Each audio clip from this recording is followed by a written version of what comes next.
Olá, sejam bem-vindos a mais um episódio do podcast Negócios Sem Trela. O meu nome é Tiago e hoje tenho aqui uma convidada, Carolina Freitas. Olá, bem-vinda. Olá, boa tarde.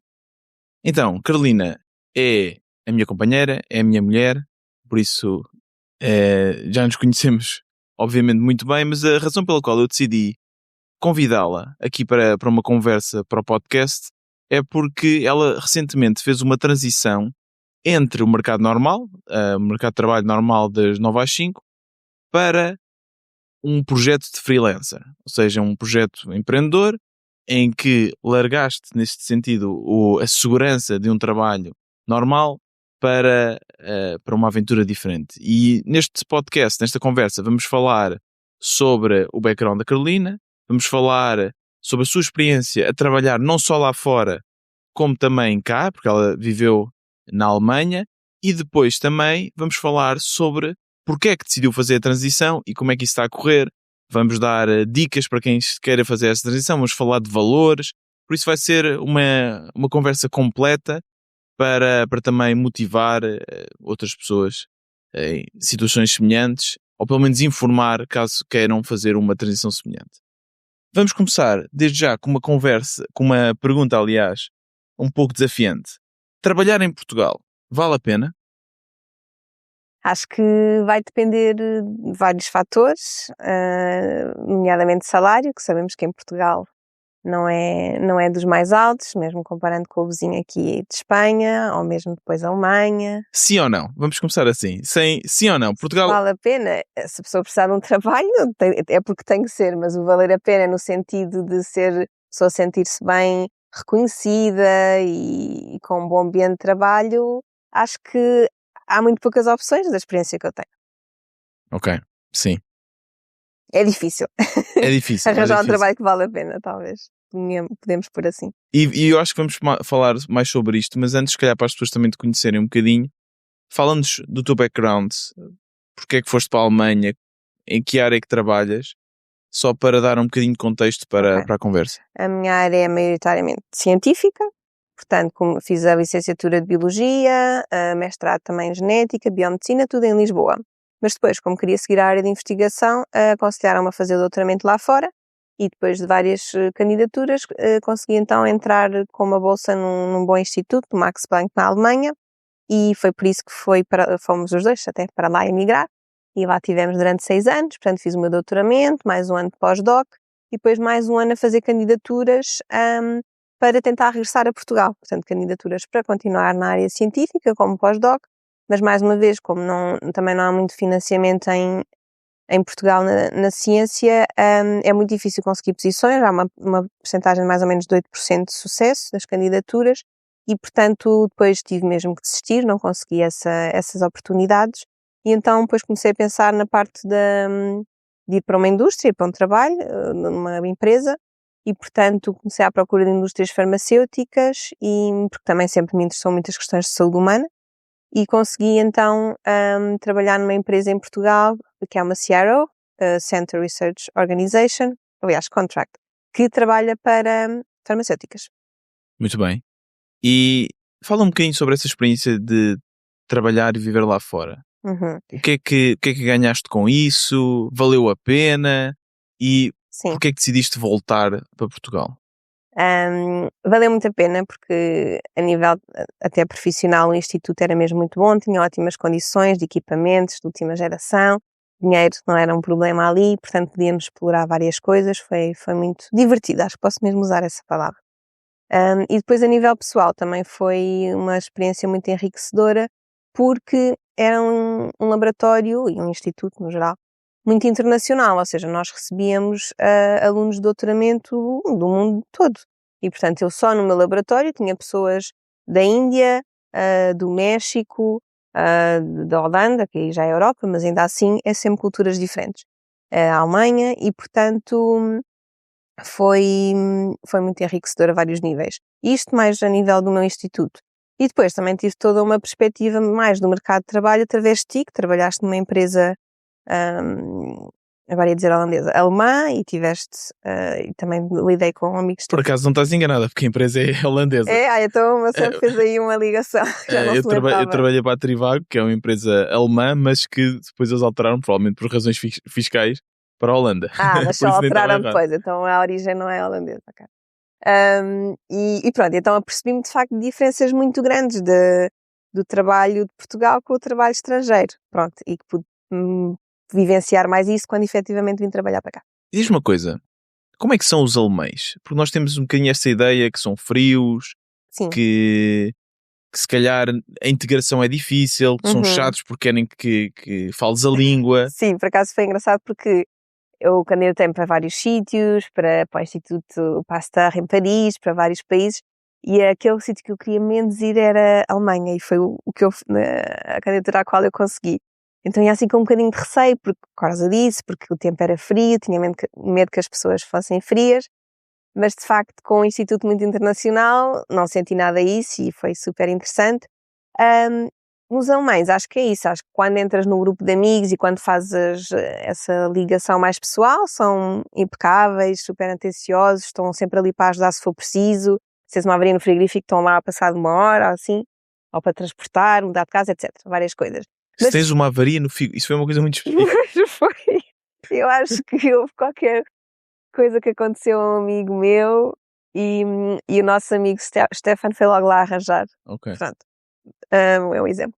E então acho que, mas depois assim, como sociedade, parece que é difícil entrar, de facto, quando estás na rua, no supermercado, por exemplo, a questão da língua, portanto, dificilmente reagem bem ao inglês, acho eu, ficam muito mais contentes, falas um bocadinho, esforças um bocadinho por falar alemão, aí até já falam inglês, começas logo com o inglês, é como se fosse tipo entrar a pé juntos e ficam meio chateados de não fazeres esforço. E a nível laboral, qual é que é assim a grande diferença entre os alemães e os portugueses? E acho que só tenho coisas boas a dizer, porque acho que as diferenças que se notam mais entre a Alemanha e Portugal, acho que são muito mais eficientes e boas na Alemanha, que é a questão das 9 às 5, que é mesmo para sair às 5, e aqui em Portugal muitas vezes até me irritava as pessoas dizerem 9 às 5, em Portugal isso não é uma realidade, em Portugal quando traduzimos devemos dizer das 9 às 6, porque é sempre uma hora de almoço e portanto às 8 horas só faz 8 horas às 6 da tarde.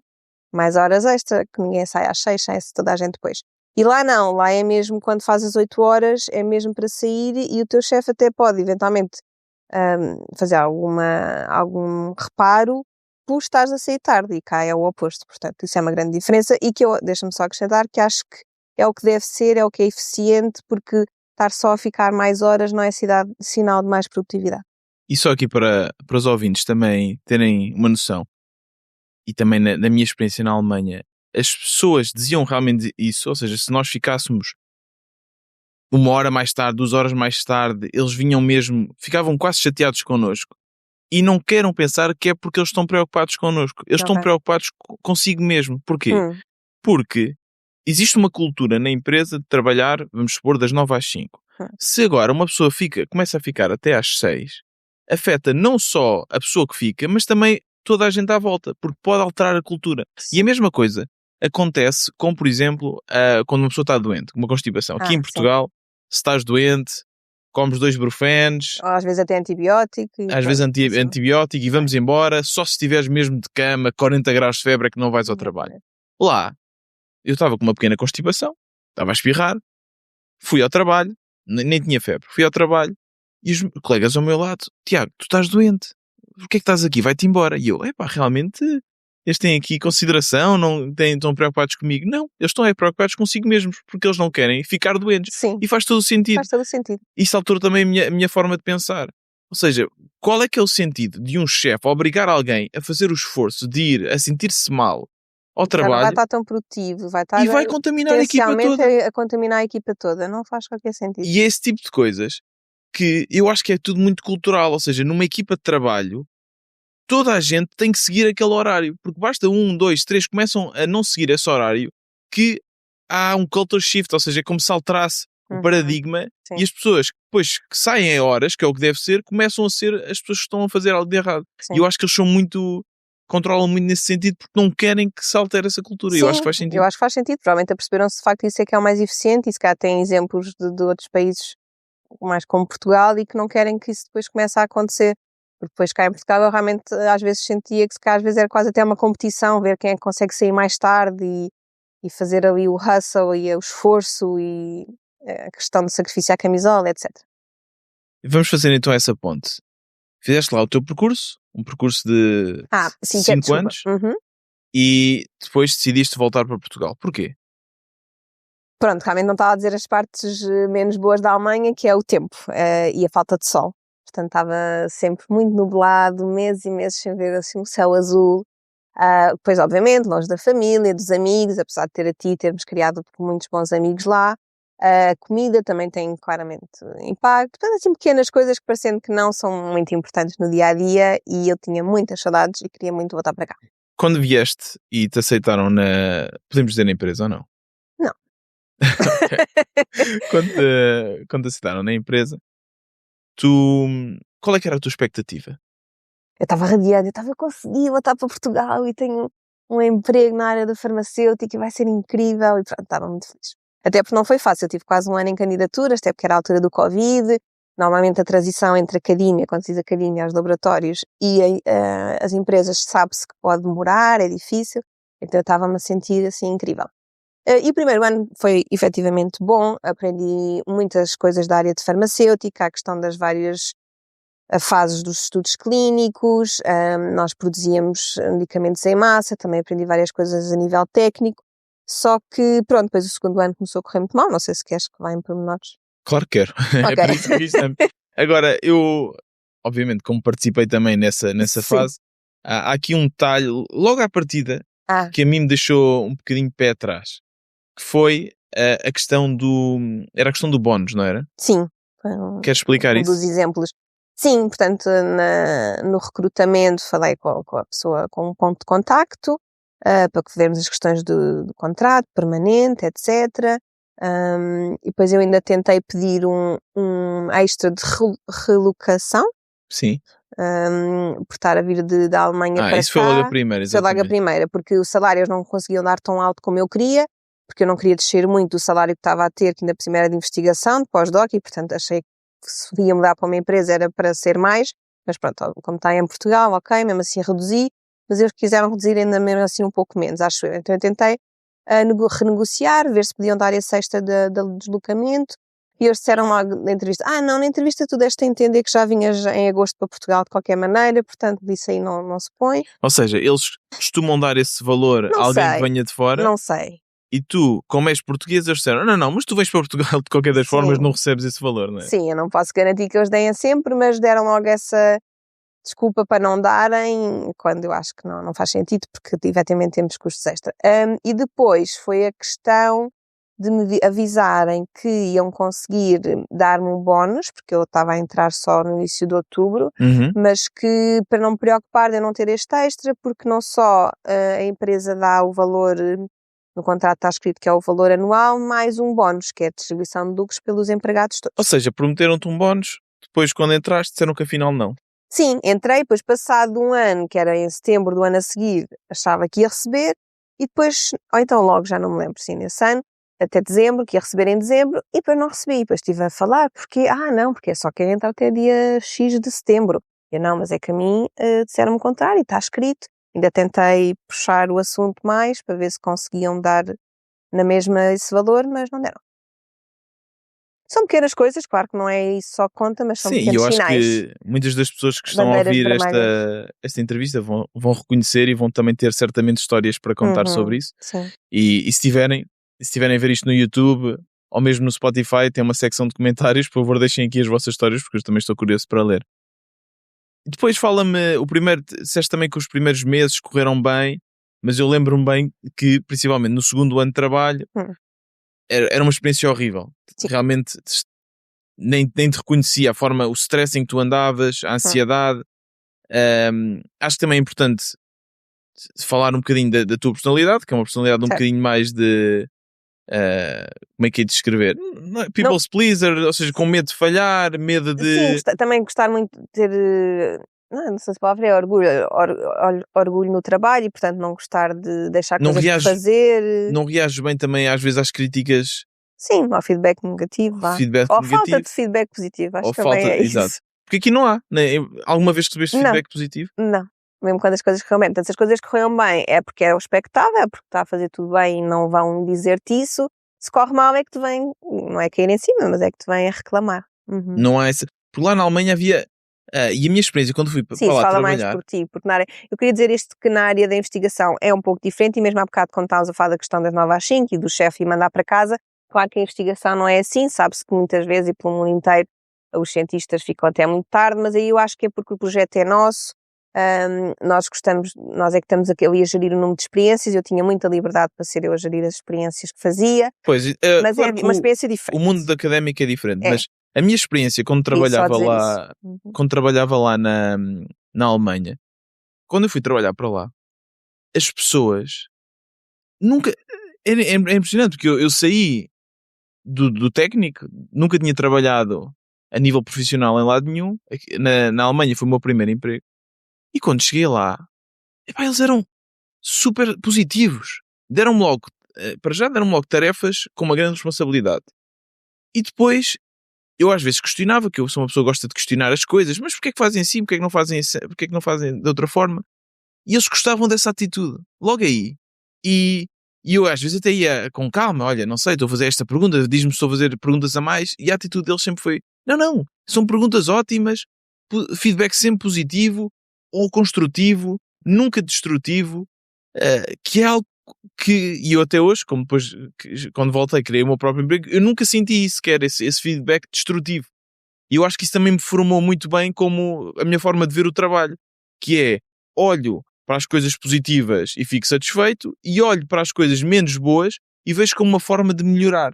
Uhum. E tu não, tu vês como uma forma de... Acho que isso também pode ter um bocadinho a ver com o feitio, não é? Que eu realmente, quando é feedback positivo, fico sempre mais a pensar, bolas, falhei, porque é que falhei, em vez de pensar logo, ok, boa, isto é uma oportunidade de melhorar, o que é que eu posso fazer para melhorar?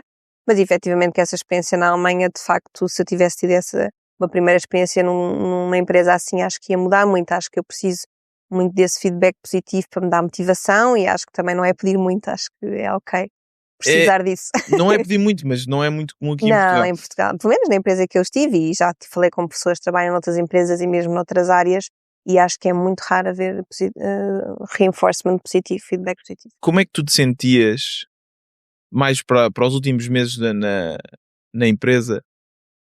Descreve como é que era acordar, como é que eram as horas de trabalho. Sim, era mesmo já uma questão de saúde, não estava bem e acho que aqui a questão também era muito a carga de trabalho, portanto na empresa eu sentia muito que punha o trabalho de 2 pessoas para uma e para pessoas mais senior isso já é mais, as pessoas conseguem lidar melhor com essa questão, para pessoas acabadas de entrar que obviamente que é muito difícil e havia vários colegas meus novos, alguns de nós aguentávamos melhor que outros, houve alguns colegas que passados uns meses saíram logo também. Houve pessoas que tiveram problemas de saúde, não era?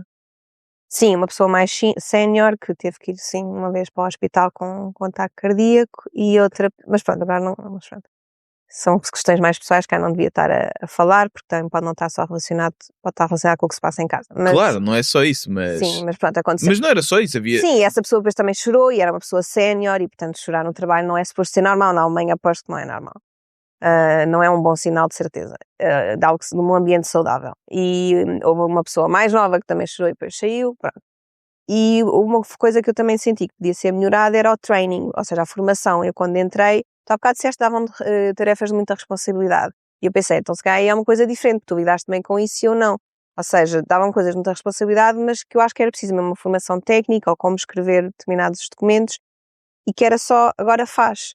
E ali, se calhar por ter depois muita carga e teres um prazo apertado, comigo não funcionou.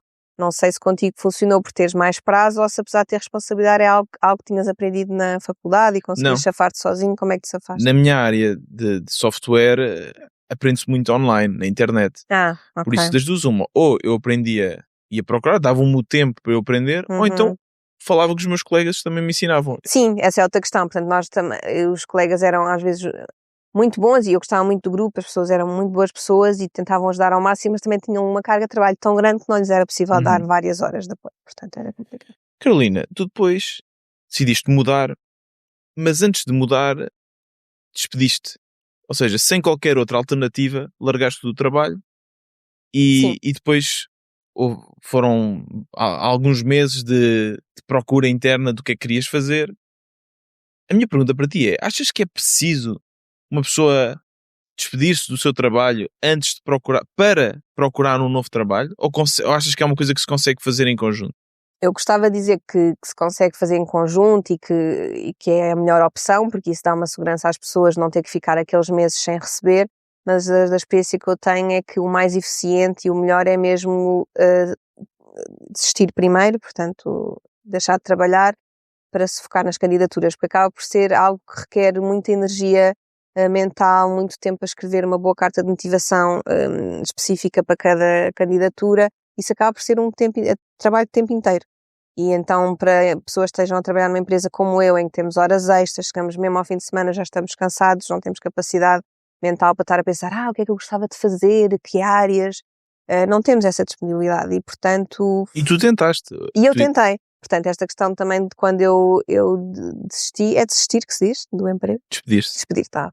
Quando me despedi também foi um bocadinho empurrado por ti, por me fazeres ver que a nível de saúde de facto já não estava a dar e que de facto estava a fazer estas candidaturas ao mesmo tempo e que também não estava a funcionar. Há bocado pediste-me para dar exemplos mais concretos de saúde, por exemplo, posso dizer que sempre dormi muito bem, depois já mais para o fim começava a acordar à meia da noite com calafrios, toda suada, só do stress, e depois mal acordava era logo a pensar o que é que eu tenho para fazer, não sei o quê. Pronto, muita ansiedade, indisposição de digestão, pronto, essas coisas. Não vamos entrar em pormenor. Não. Certo, ou seja... e tu gastavas da minha má disposição a chegar a casa, que não tinha paciência para falar contigo, nem para falar de um tom simpático e cordial. Não, sem dúvida, que houve... Ou seja, é isso. Alterou a tua maneira de ser. Sim, eu acho que podia-se considerar quase um burnout, whatever. Sim, não sei se chegou mesmo a burnout, mas claramente iria chegar, se continuasses. Sim. E claramente não era sustentável em termos de saúde. Ou seja, pessoas que consigam lidar com isto, como os colegas que tu tinhas, durante anos, para mim é óbvio que tem que afetar a saúde deles, tem que afetar as relações deles. Sim, claro que estavam lá há vários anos, é porque depois conseguem chegar a casa e desligar, mas ainda assim o stress... Mas há uns que não naquelas... conseguiam. E há uns que não conseguiam. E tinham que lidar. Sim, tinham que lidar, porque em Portugal é muito difícil às vezes arranjar outros empregos e a pessoa pensa, até estou na área, até tenho sorte de estar aqui, e infelizmente não conseguem mudar. Sim. Então, depois tiraste algum tempo também para recuperar? Sim, nos primeiros 3 meses não fiz absolutamente nada, não pensei em candidaturas, foi só descansar. E depois encontraste, ou decidiste fazer esta transição para uma transição de freelancing numa área um bocadinho diferente, que é a área do medical writing. Por isso, assim, brevemente, como é que chegaste a essa decisão de alterar e dares o salto para um mundo mais empreendedor?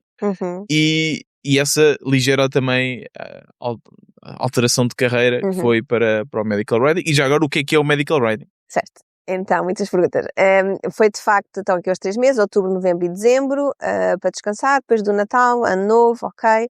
Vamos então começar aqui a pensar o que é que eu posso fazer. Ia ao LinkedIn, via vários tipos de emprego, candidatava-me, e depois aí por volta de fevereiro descobri no LinkedIn as pessoas que eram medical writers. Isto interessa-me, o que é que será isto medical writing?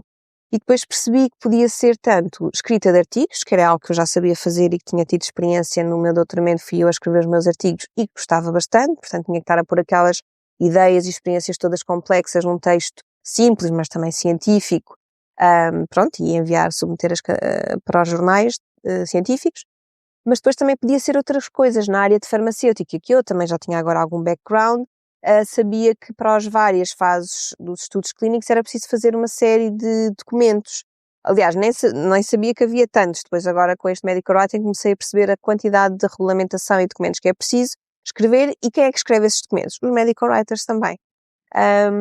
E depois também há ainda outras áreas, só da parte da comunicação, por exemplo, sites que são de ciência e que tu queres comunicar às crianças ou às pessoas coisas sobre doenças, também são medical writers que escrevem. Portanto, há aqui várias áreas, pelo menos 3, regulatory, que é o que se chama, que é da farmacêutica, medcoms, que é esta comunicação com pessoas, e depois o científico, que é as publicações.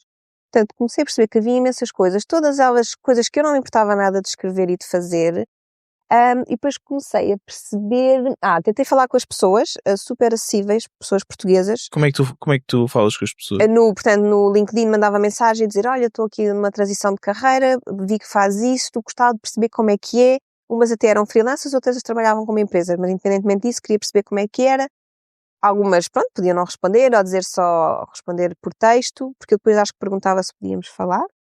E elas, algumas tinham disponibilidade, sim, podemos falar na próxima semana, meia horinha. E foi incrível, porque tive imenso feedback. E eu acho que isto também é algo importante de referir, que as pessoas podem utilizar o LinkedIn, mesmo antes, se estão a pensar em ir para uma nova empresa, e tu também chegaste a fazer isso, procurar as pessoas que trabalham nessa empresa e conectarem-se no LinkedIn, e muitas delas estão disponíveis para uma conversa rápida, para responder umas perguntas, o que vos pode ajudar a tomar uma decisão melhor sobre a empresa que queiram ir, ou neste caso sobre uma alteração de carreira. Sim, acho que é uma ótima dica. É isso, que se as pessoas querem mudar de área, até já têm depois a ideia de alguma coisa, de algum nome, ir buscar essas pessoas, tentar falar com elas e vão ficar surpreendidos com a disponibilidade que algumas delas vão ter.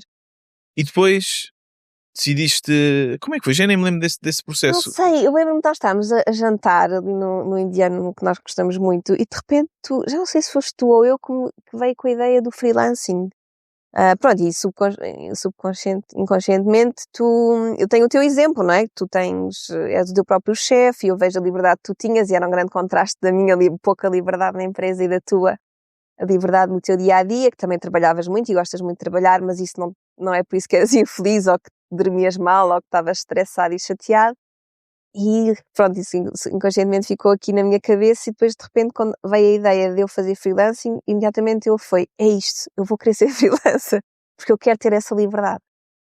Pronto, não sei como é que surgiu, mas surgiu. Sim, eu lembro-me, agora que mencionas isso, de estarmos lá em Alvalade, quando ainda vivíamos lá no restaurante, e estávamos a discutir essas hipóteses. Sim. E surgiu isso porque realmente é algo que faz sentido, porque para já medical writing é algo que é feito remotamente, não precisas necessariamente estar na empresa fisicamente. Exatamente. E é algo, ou seja, podíamos eventualmente ir buscar clientes de fora, não é? E que fazia sentido. Sim. E que fazia sentido com os teus skills, e que em princípio depois irias ter mais liberdade. E como não tive uma boa experiência, infelizmente, na empresa portuguesa, tive medo de estar-me agora a candidatar para empresas portuguesas e ser medical writer com a empresa que ia ser na mesma mal. Pronto, que se cá não é necessariamente verdade. Então, quais são os próximos passos aí? Ou seja, como é que uma pessoa decide que quer ser freelancer? No teu caso foi para medical writing, mas pode ser para design, pode ser para software, pode ser para tantas outras áreas. Sim. Mas realmente, para alguém que venha do mundo das 9 às 5, qual é que é esse primeiro passo? Como é que uma pessoa... O que é o primeiro passo a fazer? Sim, de facto, é um pouco sentirmos aqui num mar de possibilidades, que pode ser bom, mas também podemos sentir um bocadinho, assustados. A primeira coisa que fizemos para ti foi criar um site. Um site, exatamente. Não é? Criar um site para tentar ter visibilidade, para assim, sempre que eu mandava um mail ou uma mensagem, ter ali algo profissional. No site acho que pus logo exemplos de slide decks, portanto apresentações de PowerPoint que eu tinha minhas científicas, os meus artigos e assim alguns trabalhos para as pessoas poderem ver. Já agora, qual é o site? bioinkagency.com. bioinkagency.com. E depois também, já não sei se é ideia tua, porque eu entretanto começava a ver, não era workshops, mas webinars e coisas, de dar-me ideias para pedir a colegas meus referências e... Exato. Como é que diz? Referências? Referências, sim. Referências. Para estar lá um textinho a dizer o que é que eu faço de bem como medical writer ou como escritora científica. Também tenho isso lá no site para dar algum boost. E depois foi começar a tentar arranjar clientes. Como é que se faz isso? Toda a gente falava de networking, isso é a parte não é? difícil, não é? O famoso networking, que mete muito medo, e que nós, pessoas que somos mais introvertidas, por exemplo, na parte da escrita, conheço muitos colegas que acho que nos auto-intitulamos como introvertidas, mas temos que fazer networking. E depois foi muito fácil fazer networking quando descobri uma comunidade de medical writers europeus, portanto a associação EMWA, e depois também a portuguesa APMW, que fazem conferências. E depois foi à conferência e lá falei com uma série de pessoas. E deixa-me aqui só dizer uma coisa que eu acho interessante, ou seja, só para sumarizar, tu primeiro criaste um produto, que é o que é que nós podemos oferecer, puseste esse produto num site, e depois o próximo passo é arranjar clientes. Sim. Inicialmente o que eu te sugeri, porque o meu background é mais na área digital, foi vamos enviar o chamado cold email. Sim, depois esqueci de referir isso. Antes da conferência até começámos logo a mandar e-mails nesse mês, tanto fevereiro, março e abril. Exato. Sempre a mandar e-mails. Ou seja, utilizámos uma ferramenta chamada Apollo, que é uma ferramenta que, apesar de ser cara, acho que era 50 euros mês ou assim uma coisa, é uma ferramenta muito poderosa porque consegues encontrar uma série de empresas que tu achas possam ser potenciais clientes, ligar ao teu e-mail e aquilo está a enviar e-mails. Sim, é só pôr o filtro da área e de repente ele descobre imensas empresas e podes definir até o tipo de pessoa que tu queres enviar. Se queres a pessoa, o CEO, se queres o Scientific Advisor. Exatamente. E isso para mim era o mais óbvio, porque é o que eu estou habituado, mas tu aí e é engraçado ver que houve a diferença entre a tua forma de pensar e a minha forma de pensar. E a tua foi, existe aqui uma conferência, vou gastar 1000 e tal euros para ir lá. Sim, não era barato. Parece ser uma conferência interessante. E fomos lá, não é? Sim, mas tenho de dizer também que foi por lá está opinião e boas conversas com essas tais pessoas e todas elas me diziam tens que ir a esta conferência. Portanto, foi também um impulso para Mas foi logo perceber. um investimento. Mas foi um grande investimento. Qual é o raciocínio por trás de investir logo? Ou seja, tu não estás a fazer dinheiro nenhum, Exato. Não tens nenhum emprego e investes logo 1000 e tal euros para ir a uma conferência, porque os bilhetes são caros, mais os voos, mais a estadia e tudo mais. Sim, de facto é verdade. E nessa altura, por acaso, nem tinha ainda o primeiro cliente. Portanto, acho que foi isso, foi perceber que várias pessoas que já estão na indústria há vários anos, várias pessoas dizerem o mesmo, porque deve ser mesmo um sítio importante para ir, mesmo que não arranje um cliente, é para criar ali uma comunidade. E como eu estava muito certa de que queria tentar esta profissão, fez-me todo o sentido.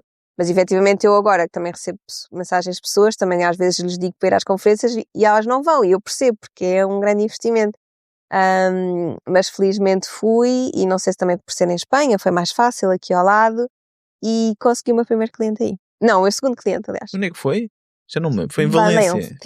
Sim, Valência. Boa paella. Conseguiste o teu primeiro cliente lá? Através do networking. Portanto, eles criaram, até nesse ano, foi dos primeiros anos que tinham todo um dia de How to Get into Medical Writer, portanto, para nos ajudar a pessoas precisamente que ainda não são Medical Writers, o que é que podem fazer. Tinha a parte dos CVs, tinha a parte das várias áreas e depois uma dessas pessoas que apresentou dava a entender que estava com oportunidades de trabalho na área regulamentar, porque ela ia começar uma empresa em que dá mentoria nessa área. Eu fui falar com ela, acho que também já tinha falado no LinkedIn, não sei. Fui falar com ela a dizer, eu quero muito começar já no Medical Writing, mas até era mais na área de Medcoms. Será que tens alguma coisa para mim? Já não sei como é que eu disse, mas pronto, fui lá falar com ela.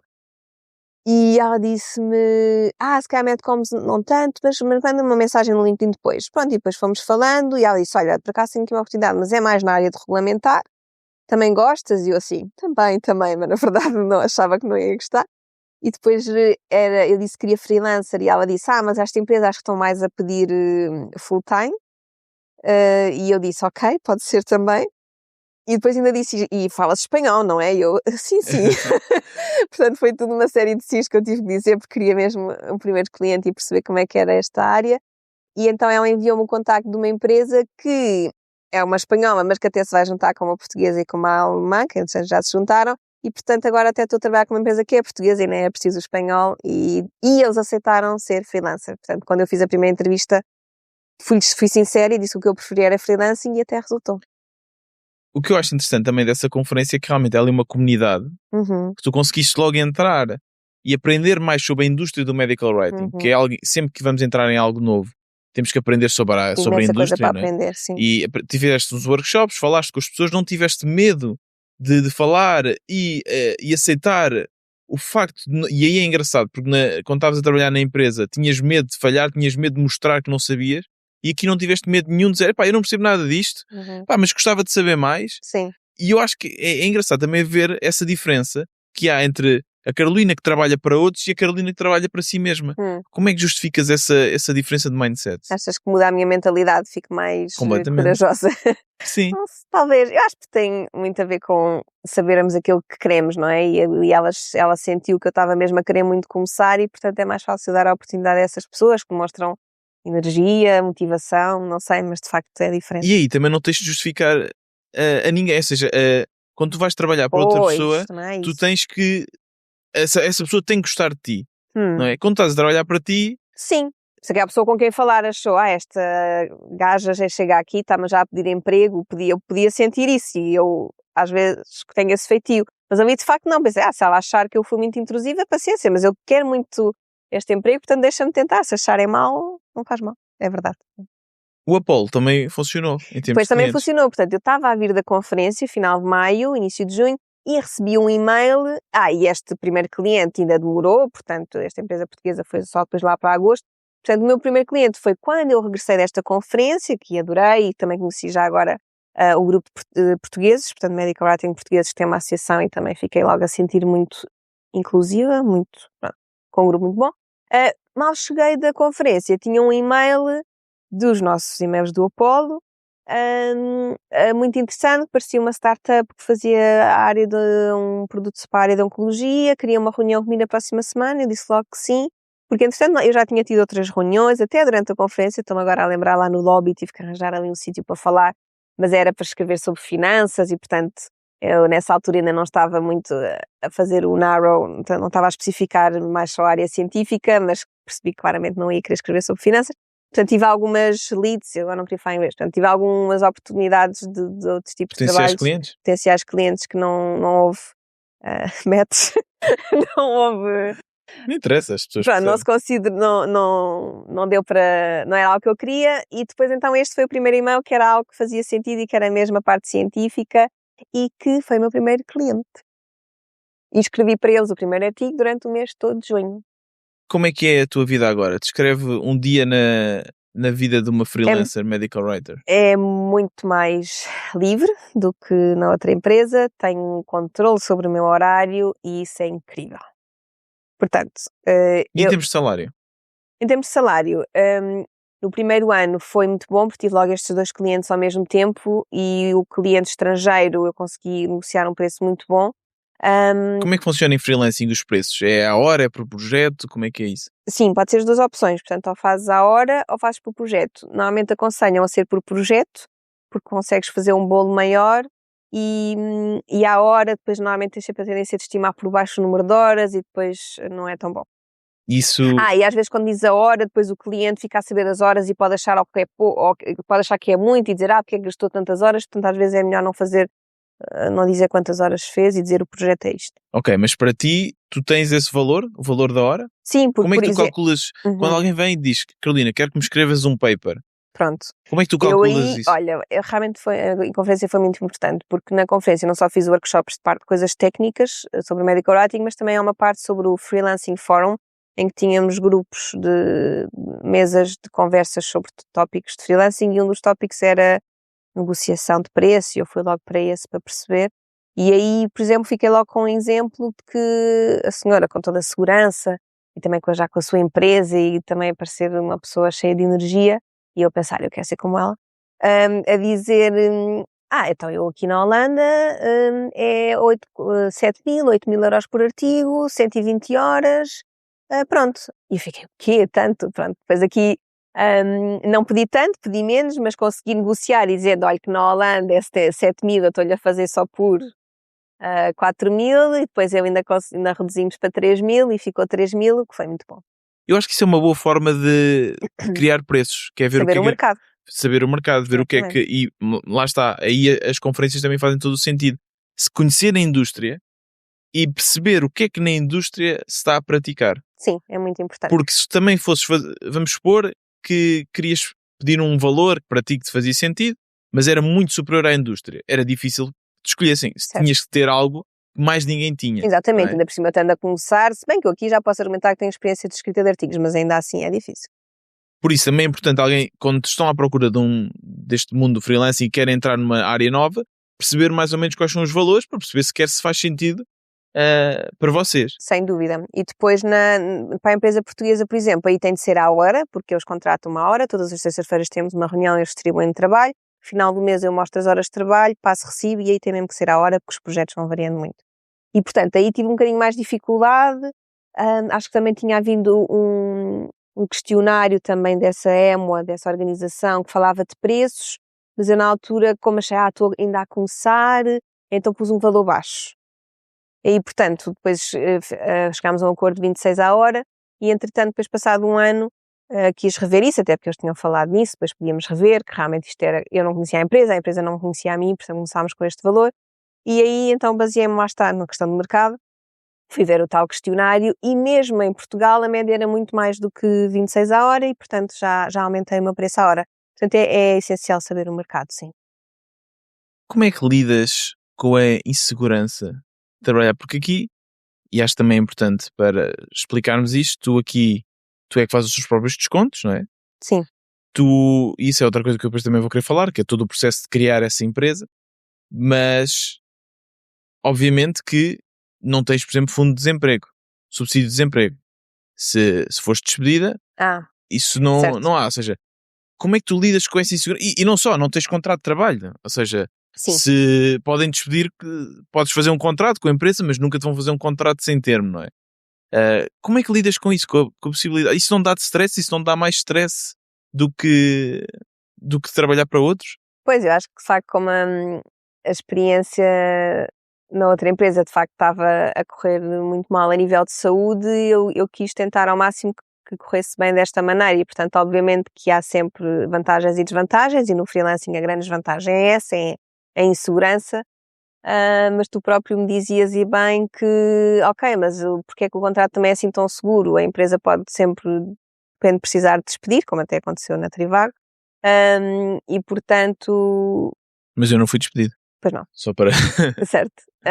Mas de facto é uma desvantagem, é essa insegurança, é preciso ter essa coragem. Eu percebo pessoas que, por exemplo, estejam a receber pouco em Portugal, mas que até estão confortáveis com a cultura da empresa e gostam, seja difícil fazer este salto porque é outro tipo de insegurança, é outro tipo de stress e eu felizmente acho que tenho conseguido lidar bem com ele, mas não deixa de ser um stress. Por exemplo, eu na altura cheguei a ter às vezes até 3 clientes ao mesmo tempo, e agora só tenho tenho agora um segundo que tem um projeto este ano, mas aquele, por exemplo, recorrente da empresa portuguesa, agora tenho muito menos carga de trabalho e, portanto, estou a começar novamente a mandar e-mails, a tentar arranjar mais clientes, que é para não haver aqui uma fase que de repente estou sem nenhum, que isso obviamente é assustador. Mas a questão da segurança social, agora os freelancers também descontam para a segurança social e, portanto, há aqui um bocadinho mais de apoio na questão do subsídio de desemprego que tens alguns eu meses. Disse isso. Tens subsídio de desemprego? Tens, agora como freelancing. Antes, quando era só recibos verdes e as pessoas não descontavam, não tinham. Hoje em dia é preciso descontar e, portanto, temos isso. Não temos é a questão de estar doente, não é? Quando estás na empresa, tu recebes exato. o teu salário os dias que estás doente, sendo só alguns dias. Aqui eu não estou doente, não trabalho, não recebo. E licença de maternidade, recebes alguma coisa? Sim, penso que também se recebe. Mas havia outra coisa diferente, que era outra desvantagem, que era a questão de estar doente ou o subsídio de férias. Porque a pessoa pensa que é este valor por mês, mas depois, na verdade, é vezes 14, numa empresa, e aqui é vezes 11, porque eu quero ter um mês de férias, pelo menos, no ano inteiro, e, portanto, faço vezes 11, e depois tenho que dividir os 11 por 12. E, portanto, diminui a capacidade, a carga mensal de salário. Mas posso-te dizer que no primeiro ano correu muito bem e recebi quase o mesmo que recebia na outra empresa, mensalmente, e já com os descontos e tudo mais, e trabalhei metade das horas. Portanto, acho que isto é um grande... Ou seja, o teu valor... Um grande... O teu valor... Uma grande conquista. Uma grande conquista. O teu valor à hora subiu bastante, então. Certo, subiu quase para o dobro, exatamente, porque trabalhei a metade das horas, sim. E então diz-me rapidamente como é que é um dia... Certo. Então, cultivei a questão de fazer yoga todas as manhãs, que foi muito bom, que veio da altura em que estava ali ainda naqueles 3 meses de repouso e até fiquei a pensar, o que é que agora faço ao tempo? Então fui pensar, o que é que eu gosto de fazer? Então yoga de manhã, tinha ali uns vídeos no YouTube, pronto. E isso mantive, portanto acordo de manhã, faço o meu yoga, não tenho manhãs estressantes, pequeno almoço, etc. E depois trabalho um bocadinho antes do almoço, depois almoçamos juntos. E depois trabalho à tarde, muito menos horas do que antes, e depois, ao final do dia, é muito raro trabalhar, enquanto que na outra empresa, depois de jantar, ainda ia para o PC, ainda estava na cama às vezes com o PC. Ou seja, além das horas extras, ainda era em casa, mas pronto.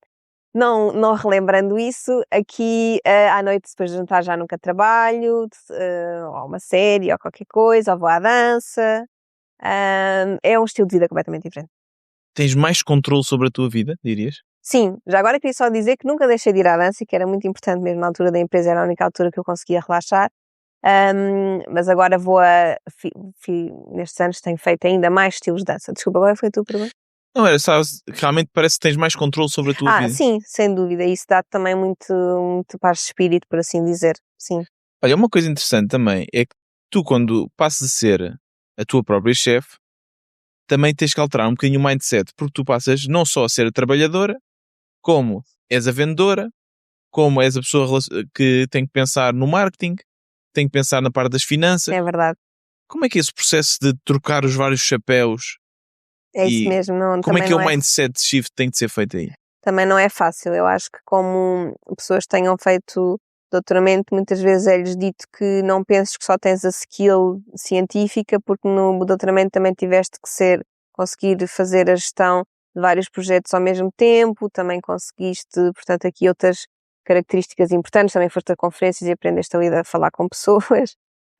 Não somos aqueles ratos que só está fechados no laboratório, e isso é muito importante para o freelancing. De facto, temos que vestir muitos tipos de chapéu, e eu ouvi isso num webinar ou numa conferência que me ficou mesmo, que é quase como mudar um bocadinho de personalidade, e eu realmente senti isso quando depois estava a negociar, que tinha que ser uma Carolina diferente, porque a Carolina que está a fazer o trabalho é uma Carolina metódica, focada na parte científica, que se lembra da paixão que é estar a ver aquilo, e depois se for pensar, se essa Carolina for pedir o preço ao cliente, vai dizer, não, eu até gosto disto, vou pôr aqui um preço barato, mas não, eu tenho que pôr a Carolina de, isto é um negócio, isto é a minha vida, se eu quero fazer isto de vida, tenho que conseguir ter um bom preço à hora, tive que fazer um limite de quanto é que eu desejava receber por mês, e a partir daí depois ver quanto é que é o preço à hora, e tem de ser chapéus completamente diferentes. Ou seja, é importante que as pessoas percebam que a forma de trabalhar muda um bocadinho. E Sim. que agora faz parte também do trabalho encontrar os teus próprios clientes, Sim. fazeres um planeamento. Sim. E realmente isso também da questão de pensar na questão de férias, que nas férias não são pagas, pensar na questão de potenciais precaver-se para se houver alguma doença, alguma coisa, como é que... Ou seja, tens mais controle sobre a tua vida, e isso é bom, mas também tens mais responsabilidades. Sim, e mais trabalhos que não só a parte técnica. Portanto, às vezes eu posso até trabalhar só 3 horas por dia na parte técnica, mas depois tenho 1 hora a tratar das coisas das finanças, tenho outra hora a mandar e-mails, portanto, no total até podem ser 5, 6 horas de trabalho, em que só 3 é que foram do que eu fazia antes, por assim dizer. Portanto, são quase várias mini profissões juntas, mas que ainda assim a liberdade é tanta que eu... Vale a pena? Que vale a pena. Para mim vale, para mim funciona muito melhor, sim. E eu gosto também de fazer estas coisas diferentes, por exemplo, as partes das finanças ou de papelada, sei que tu não gostas de nada, e eu gosto muito de ver aquilo ali bem preenchido, etc. Pois, isso também é um tópico interessante, que também não... Sim. Já vai longo, não quero falar muito mais, mas é esse processo de criar uma empresa em Portugal. Neste caso não foi uma empresa, abriste a atividade a Como nível... trabalhador independente, é mais fácil. Trabalhador independente, sim. Esse processo é fácil, É um bocadinho mais fácil do que o que eu vi para ti, que tiveste de criar uma empresa. Portanto, no meu caso, sendo trabalhador independente, e não preciso de contabilidade organizada, portanto é só fazer o IVA a cada 3 meses, a Segurança Social a cada mês, mas a declaração também a cada 3. E portanto, acho que só a partir de quanto é que é preciso contabilidade organizada? 70 mil ao ano, não é? Só aí compensa. Começa a compensar. Pronto, sim. Portanto, no meu caso é simplificada, e por isso, claro que tive que me informar também com o João, que já foi freelancing, como é que ele fazia, e depois de aprender eu gosto, não me importa ter este trabalho extra. Ok. E achas que os portugueses arriscam um pouco? Porquê é que não há mais pessoas a fazer isto? Ou seja, Sim. Se realmente há uma diferença tão grande, se ganhas mais à hora, se tens controle sobre a tua vida, se tens menos stress, porquê é que não há mais pessoas a fazer isso? Sim, acho que também tem a ver com esta questão da mentalidade. E tu dizes, e eu concordo, toda a gente devia ir um ano para fora e para esses países, a Alemanha, a Holanda, porque aí sente-se que é todo um mundo diferente de trabalho, toda uma cultura de trabalho, de não só feedback positivo, mas a pessoa trabalhar só aquelas horas, ser eficiente, e aí nem tem a ver com ter a empresa própria, pronto. Mas aqui, de facto, se as pessoas soubessem esse outro mundo muito mais verde que existe, acho que aqui não se sujeitavam tanto às más condições que muitas vezes têm. E se tivessem essa consciência, iriam tentar, como eu, ao máximo sair dela, e depois uma das hipóteses automaticamente é o freelancing. Mas ao não ter essa consciência, acho que acham que tem que ser assim. E não tem. Se pudesses trazer algo de lá de fora, para cá, para melhorar as condições de trabalho em Portugal, o que é que tu trarias? Uma coisa boa seria logo o aumento de salários, mas para isso é preciso trazer riqueza, e há a grande questão como é que se faz isso, não é? Mas a outra questão, assim, também mágica, que era ótimo que se carregar um botão e mudar, é isso, é a mentalidade da cultura de trabalho. Não ser esta questão de quem é que sai mais tarde, quem sai à hora ser olhado de lado, não haver esta necessidade de sacrifício à camisola, muitas vezes não faz sentido. Aqui um emprego é dos dois lados, portanto há aqui uma troca de dinheiro por trabalho e é só isso, não tem que haver aqui um excesso ou pronto. Tu achas que se simplesmente aumentassem os salários, vamos supor que se Não era aumentava, suficiente. pois, se aumentava o salário mínimo para 1.500 euros, por exemplo, não, isso resolvia o problema todo? Não, porque eu acho que a parte, pronto, psicológica, hoje em dia fala-se muito em saúde mental, é também uma parte super importante e se a cultura de trabalho se mantiver, isso não vai melhorar e, portanto, o salário não é suficiente. Então tu trarias a cultura de trabalho da Sim. Alemanha? Isso era incrível. Muito bem. Última pergunta. E eu concordo. Ok. Também não dou a minha opinião porque nós já falamos muito sobre isso e concordo perfeitamente. A última pergunta que eu tenho para ti é: tu trabalhas numa área de escrita e hoje em dia com a inteligência artificial cada vez mais estes novos modelos também conseguem fazer texto, conseguem para nós, já nos escrevem as nossas newsletters para Pods Quizzes, já nos escrevem os e-mails. Até que ponto é que o AI não pode tirar o teu trabalho e se é algo que te assusta? Sim, assusta um bocadinho, até porque uma das boas capacidades que já tem, mesmo que não evolua mais, é a boa capacidade de síntese. E como eu referi há pouco, o nosso trabalho é muito isso, é pegar nas ideias complexas e pô-las num formato simples e acessível à população no geral, por exemplo. Isso é uma das coisas importantes, dentro de outras também, fazer análise de dados complexos, mas que isso o AI também faz. E, portanto, há aqui um bocadinho esse medo de substituição, mas depois acho que vai sempre, pelo menos para já, e se não evoluir muito mais, vai sempre haver uma necessidade de revisão dessa informação, se os dados estiverem bem, e do resumo, por exemplo, as questões às vezes das referências. Eu às vezes trabalho com o Perplexity, que às vezes dizem que é o melhor AI mais para a parte científica, e ainda assim eu às vezes tento responder um bocadinho aquilo que tu queres ouvir, e depois eu vou ver as referências e o artigo não diz bem isso. E portanto acho que se fosse agora só o AI a escrever ainda ia haver muitas falhas científicas, que na nossa profissão é assim um erro crucial. O que nós queremos mesmo é aqui a transparência científica e é isso que nos move, e portanto aí acho que ainda temos algum espaço para fazer o nosso trabalho. Então a tua estratégia é focar-te mais na parte de revisão. E revisão depois das referências, sim. E Mas escrever, eu acho que ele consegue escrever, depois tem que só estar alguém a rever se está bem escrito.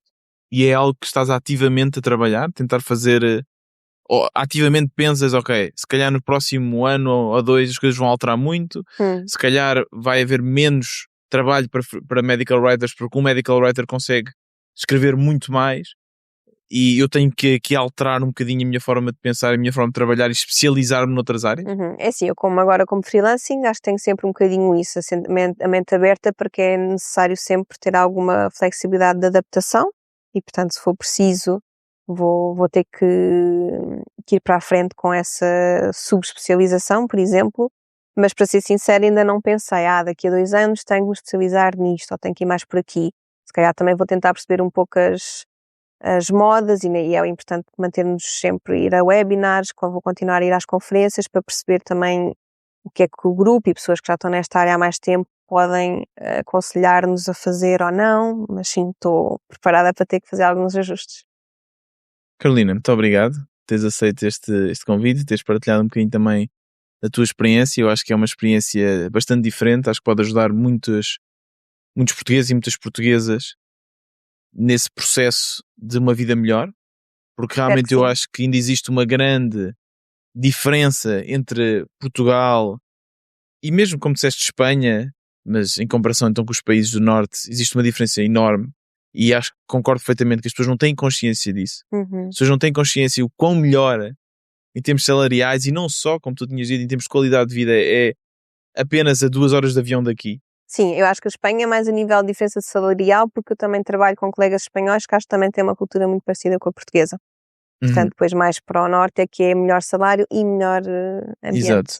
E que acho que realmente é importante as pessoas terem essa consciência, por isso vou desde já aqui disponibilizar a Carolina para responder a qualquer pergunta que tenham.